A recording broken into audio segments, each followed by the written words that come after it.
Olá! Eu gostaria de falar neste vídeo sobre a expressão "a língua dos anjos".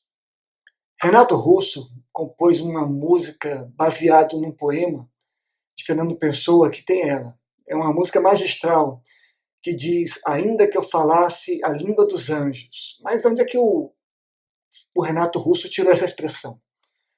Bom, ele musicou um outro poema magistral de Fernando Pessoa. Ele musicou o poema inteiro. Mas de onde foi que Fernando Pessoa tirou a expressão?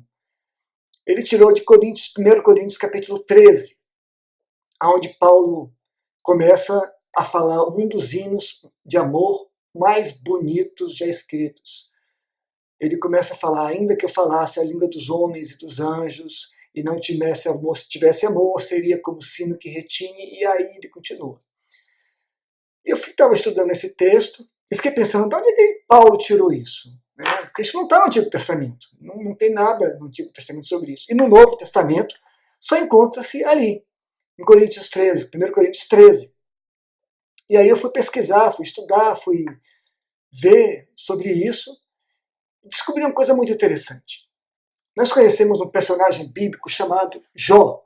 A Bíblia traz o seu livro, né, do mesmo nome, o livro de Jó. O livro de Jó é o livro mais antigo da Bíblia.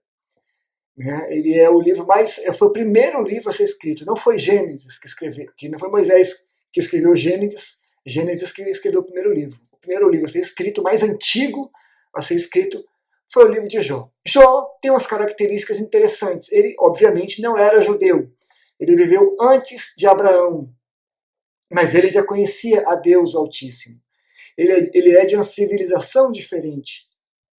Jó é um desses livros polêmicos, né? Muitos judeus nem mesmo consideram Jó um livro real, uma personagem real.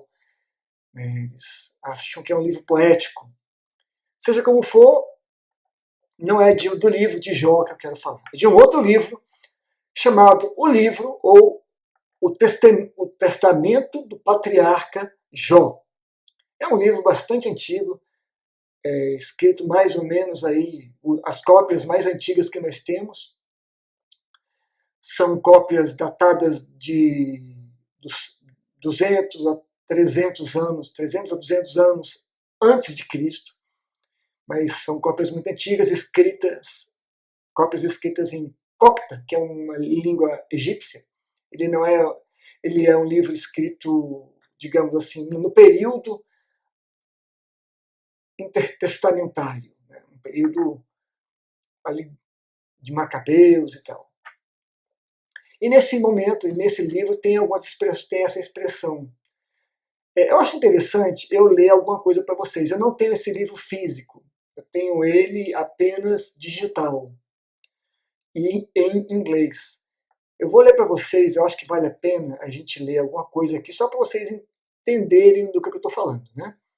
O capítulo 1, no versículo 1 do livro, diz assim: no dia em que ele ficou doente, isso aqui é o irmão de Jó falando sobre Jó. No dia em que ele ficou doente, sabia que teria que deixar a sua morada corporal, chamou seus 7 filhos e suas 3 filhas e falou-lhes como se segue. Aí começa o relato de Jó. Veja que já é o momento posterior. Jó já se recuperou de toda aquela pancadeira que aconteceu na vida dele, né? A expressão paciência de Jó vem da luta e da dificuldade que ele enfrentou. Foi coisa muito, muito dura mesmo. E aí o irmão dele, que começa a escrever o livro, relata o que ele disse. Versículo 2 diz assim: faça um círculo ao meu redor, crianças, e ouvi, e eu contarei a vocês o que o Senhor fez por mim e tudo o que me aconteceu, porque eu sou seu pai, Jó. Conheçam então, meus filhos, a geração de quem vocês são, de um escolhido e nobre. Porque eu sou, aí começa a falar sobre de quem ele é, de onde ele vem, quem é o pai dele, quem é a mãe dele. E aí começa a falar, ouvi, versículo 7 diz: ouvi agora e eu vos escreverei e relatarei o que me aconteceu. Eu era um homem muito rico que vivia no Oriente, na terra de Austius. Austius é a mesma cidade de Us. E antes que o Senhor me chamasse Job, eu era chamado de Jobab. E aí ele começa então a relatar uma série de coisas que são um pouco diferentes. Eu acho que vale a pena a gente mencionar rapidamente. Né?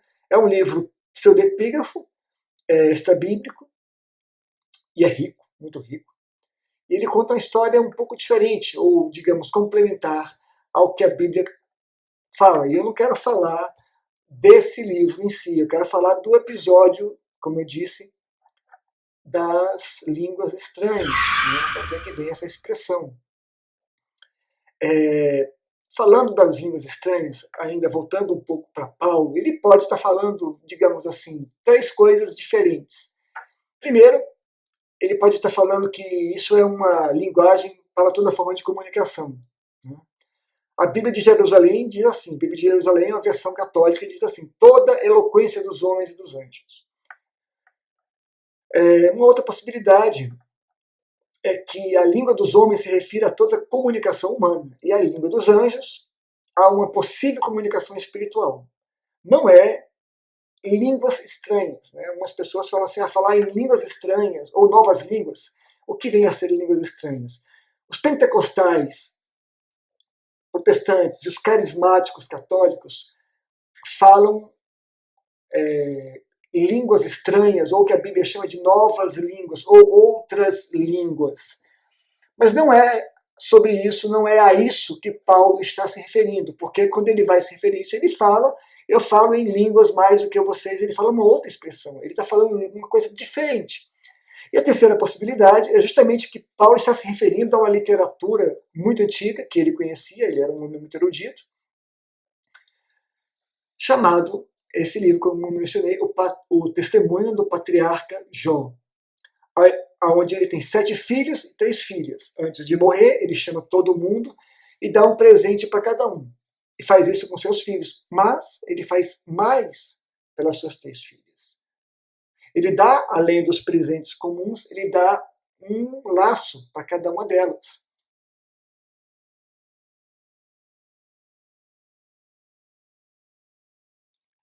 Pois bem, as filhas, ele dá fitas. Cada uma das 3 filhas ele dá presentes e também dá essas fitas que amarradas à cintura ou ao pulso, dá a elas a capacidade de falar, de comunicar-se, de comunicarem-se com os anjos, de falarem a língua dos anjos. Eu vou ler o texto aqui no livro e eu queria que vocês tivessem um pouco de paciência. É um texto muito interessante, tá bom? É por isso que eu acho que vale a pena eu ler. Então subiu Dai é a mesma expressão que Iemima, que é uma das filhas, e cingiu-se, e imediatamente ela partiu de seu corpo, como seu pai tinha dito, e ela colocou em outro coração, como se ela nunca cuidasse das coisas terrenas. E ela cantou hinos angelicais, na compreensão da voz dos anjos.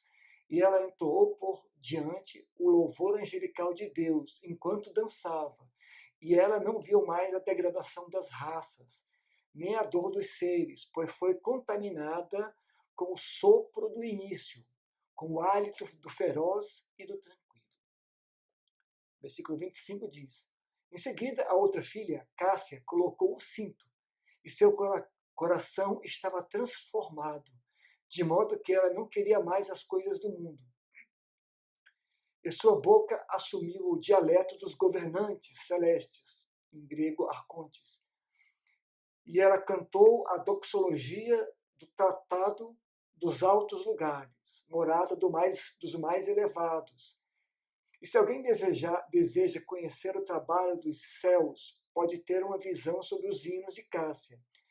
Ela conheceu os 11 eons e seus demiurgos, e ela foi além. Conheceu o próprio mais elevado de todos, a sabedoria, o sopro e as fontes eternas. Em seguida, fez a outra filha com o nome de Corno de Amalteia, Karen, que significa, o original é Karen Hapku. Ela e sua boca falavam na língua daqueles do alto. para com o coração dela era transformado, sendo elevado acima das coisas mundanas. Ela falou no dialeto dos querubins, né? Cantando louvor da régua dos poderes cósmicos, das virtudes, exaltando seu ou sua glória. Ela banhou-se nas correntes de águas vivas e cingiu os cabelos com os perfumes dos mundos não criados, e das coisas não sabidas, e dos instrumentos não tocados, e dos outros dias, eras e eternidades, não aqui e não além. Versículo 29. E aquele que deseja seguir os vestígios da glória do Pai, vai encontrá-las escritas nas orações do corno de Amalteia. Deverá ir com brios, aí faltam 2 linhas, sem flechas e com coração. Deverá ter olhos para ver o que não se vê, ouvidos para ouvir o que não se ouve. Não levar lábios, línguas ou bocas. Deve ter mente limpa de pecado e coração levado por virtudes que são inimigas de Senzala. Senzala, nós já falamos sobre eles, né? Seus feitos estão registrados no corno do jogo das sombras e das luzes, e nas crônicas de seu pai.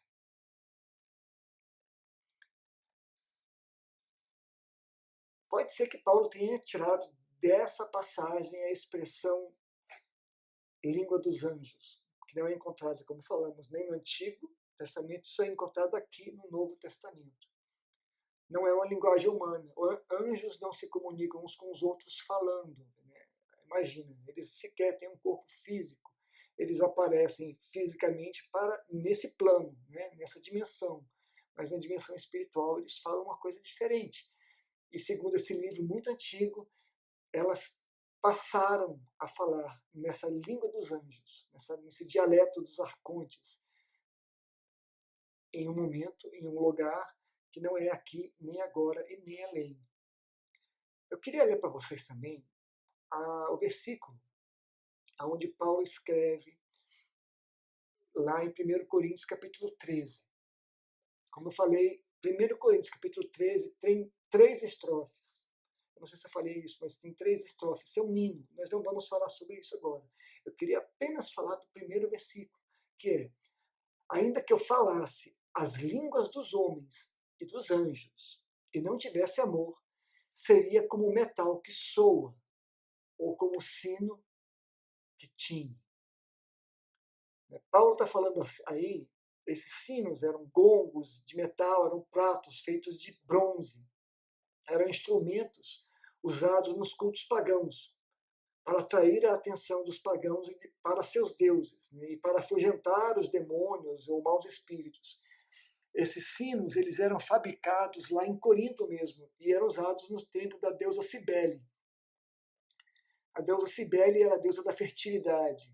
Né? Ela era uma deusa mãe de Dionísio, mesmo Baco, e era usado nos templos virtuais. Virtuais não, de Vestal. As festas do vinho romano e do deus Baco, como havia falado. Esses instrumentos eles eram de bronze, mas só faziam barulho. Você batia neles, só fazia barulho. Não produzia nenhuma melodia. Não tinha nada de bonito. Não era soprado, não era melódico, não era harmônico. Era só barulho.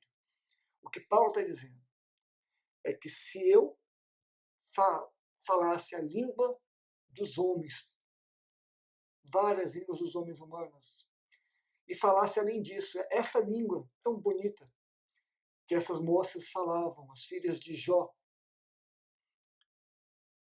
e não tiver amor, eu serei como esse bronze, que é só um prato que faz barulho e não significa coisa nenhuma. O amor, ele é o mais elevado. Esse amor é o amor ágape, é o mais elevado dos amores. E esse amor encontra-se em Deus, disponível a todos nós, a mim e a vocês, para dar sentido à nossa existência e à nossa espiritualidade. Então não adianta eu ser uma pessoa muito elevada, se isso não for expressado e manifesto em ação viva para com as pessoas que estão ao meu redor e para as que estão mais longe de mim. Ok? Deus nos abençoe. Sou o pastor Paulo Tide. Grande abraço e a gente se vê pelo caminho.